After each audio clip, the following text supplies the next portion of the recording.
Hey everybody, it's April, and today I want to talk about how you might be too weak to plank, but you can fix it. And guess what? It's by planking. So I'm going to get us set up. We're going to start on forearms today, and we will switch, which is okay.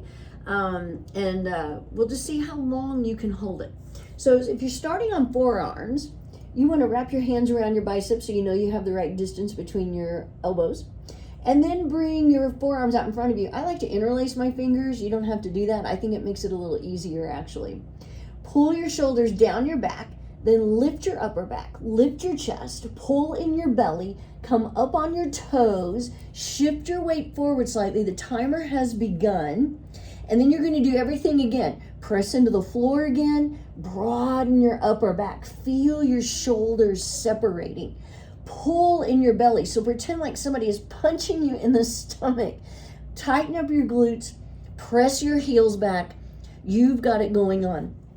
I always like to suggest that you have your camera on so you can see what your plank looks like.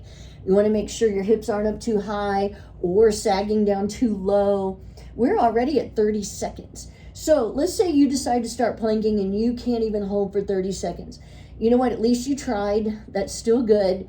But you can get stronger by planking more. So one of the things you want to try to do is plank more often. So keep practicing, keep planking.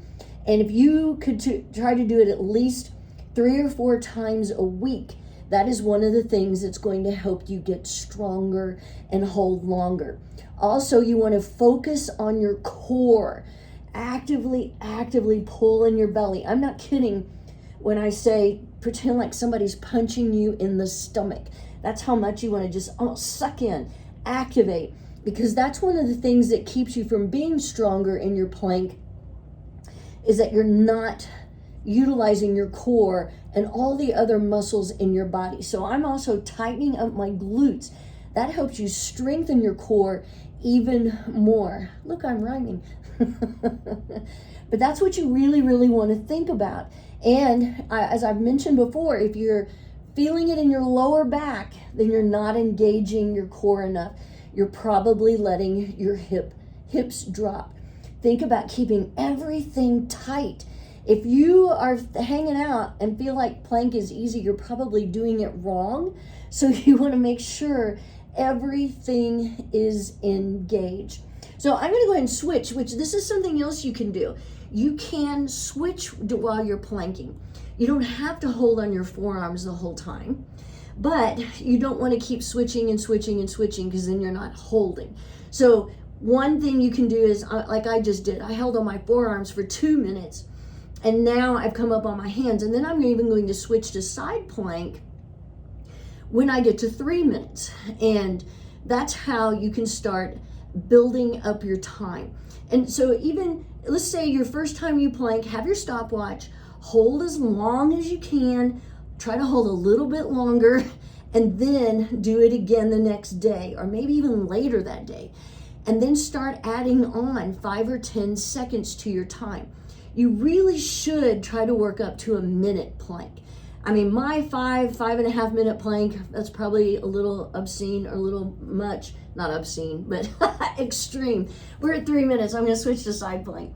But it's something I've wanted to work up to, and it's helped me in so many ways. I mean, not just my core, but notice on the side plank, we're also working on our obliques. I am at the office, by the way, in case you're wondering about my background and why I have on a skirt. But that's another reason why I like to mention that you can plank anywhere, just about any time. We're at 3:30, so I'm going to switch sides. So remember, that is okay to switch out your plank while you're doing it. And you will work some different muscles. You know, when you're side planking, yeah, you're really working your obliques. You're also getting a little bit of a balance challenge. And you can do side plank on your forearms if you like. That's okay. I mean, you can do your side plank on your forearm and you're still going to work your obliques, still getting a good workout.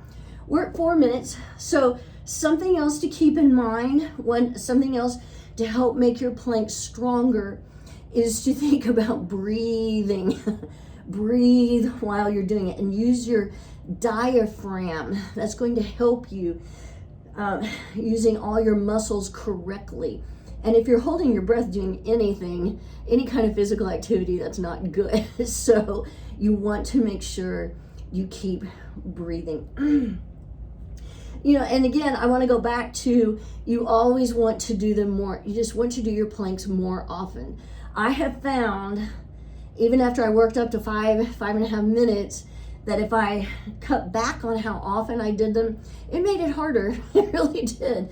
So if you can do them more often, you'll be amazed at how much stronger you'll get. They'll seem easier to you because you're stronger. We're at 5 minutes. I'm gonna finish on my forearms because now I'm doing 5.5 minutes. But, so it's kind of a crazy thing of how can I get stronger in my planks? You can plank more often and start holding longer. That's how you're going to get stronger. I promise you will get stronger the more you do it, and it'll seem easier. Not easy. I mean, I would be lying if I said it was easy for me to hold my planks. That was 5:30. I still get a workout, and that's one of the reasons why I actually love them, because even though, I worked up to 5.5 minutes, it's probably not a challenge anymore, but it is. I can do it, and I like the results, and I like the way my body feels, and I like being stronger. So if you're feeling like you're too weak to plank, strengthen by planking. Have a great day.